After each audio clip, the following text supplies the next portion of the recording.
অবশেষে বাবার কাছে চলে গেলেন তৌহিদ আফ্রিদি। মানে বাপ বেটার দুজনে এখন শ্রীঘরে। অনেকের ইচ্ছা ছিল চাচা ভাতিজাকে একসঙ্গে দেখবে, মানে হাউন আঙ্কেলকেও।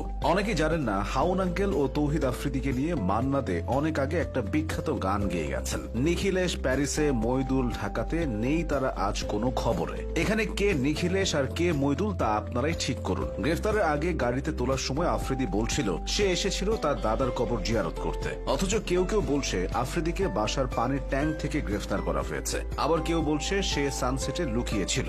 একটা ব্লগ সারা জীবনের কান্না। হাউন আঙ্কেলের সঙ্গে এই ব্লগের কারণে আফ্রিদি ফেসেছে। তৌহিদ আফ্রিদির অনেকগুলো প্রতিভার মধ্যে সবচেয়ে বড় প্রতিভা হলো সে ঝগড়া বিবাদের মীমাংসা করতে এক্সপার্ট। এখন আফ্রিদি যেহেতু জেলে আছে, সে চাইলে হাসানুল হক ইনু এবং সালমান এফ রহমানের বিবাদ মেটাতে পারে। তাছাড়া যারা কখনো জেলে যায়নি, তৌহিদ আফ্রিদি তাদের জন্য ব্লগ বানাতে পারে। ব্লগের ইন্ট্রো হবে এমন: hello guys, this is Tauhid Afridi and আমি আজ আপনাদের দেখাবো জেলের ভেতরে আমাদের কেমন খাবার দেওয়া হয় আর আমরা কিভাবে ঘুমাই। ব্লগের টাইটেল হবে দেশের সবচেয়ে বড় জেলে আমার অভিজ্ঞতা। ইংরেজি টাইটেল এমন হতে পারে how I survive 24 hours in prison. তবে ব্লগে যদি ডিম প্রদান পর্ব চলে আসে, বাচ্চাদের তা দেখাবেন না। আরো একটা বিষয় ব্লগে থাকতে পারে, এটা ফুড রিভিউ টাইপ। হাউন আঙ্কেলের ভাতের হোটেলের খাবার ভার্সেস জেলের ভেতরের খাবার, কোনটার স্বাদ কেমন। এর আগে তৌহিদ আফ্রিদি ডিবি হারুনের সঙ্গে ব্লগ করেছে, এবার জেল সুপারের সঙ্গে ব্লগ করতে পারে। এমনও তো হতে পারে তৌহিদ আফ্রিদিকে 24 ঘন্টার ভেতর ছেড়ে দেওয়া হবে। ছাড়ার সময় পুলিশ বলবে এসব আসলে প্র্যাঙ্ক ছিল,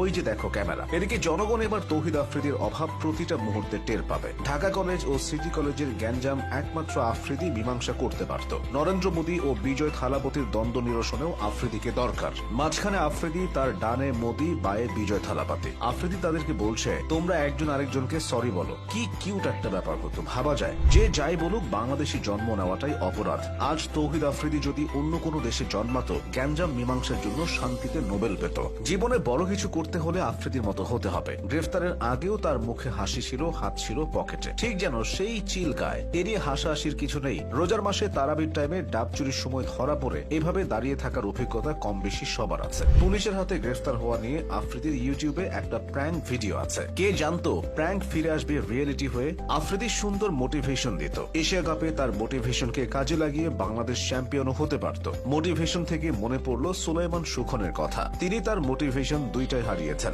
সুলাইমান সুখনকে যখন সর্বশেষ দেখা গেছে, তখন পৃথিবীতে ডাইনোসর ঘুরে বেড়াতো, মানে লক্ষ কোটি বছর আগে। শেষ করা যাক ফজলুর রহমান ও রুমিন ফারহানাকে দিয়ে। চীনের দুঃখ হুয়াংহো আর তারেক রহমানের দুঃখ নয়ন আর ফজলুর রহমান। নয়নের দাবি 5 আগস্টের নায়ক তারেক রহমান, আবার ফজলুর রহমানের দাবি 5 আগস্ট ঘটিয়েছে কালো শক্তি, অর্থাৎ তারেক রহমান কালো শক্তি। আবার এমনও হতে পারে ফজলুর রহমান আসলে আইশো স্পিরের কথা বলেছেন। এদিকে রুমিন ফারহানাকে বিএনপির আওয়ামী লীগ বিষয়ক সম্পাদক বলেছেন হাসনাত আব্দুল্লাহ। একটা দল করে আরেকটা দলের ট্যাগ পাওয়ার ঘটনা বিরল। রুমিন ফারহানা সেই বিরল মানবী। নির্বাচনের আগেই তারা নির্বাচন কমিশনে হট্টগোল শুরু করেছেন। নির্বাচনের দিন দেশে হয়তো 8 মাত্রার ভূমিকম্প হবে। আপাতত তৌহিদ আফ্রিদির জেলখানার ব্লগের অপেক্ষায়। খোদা হাফেজ।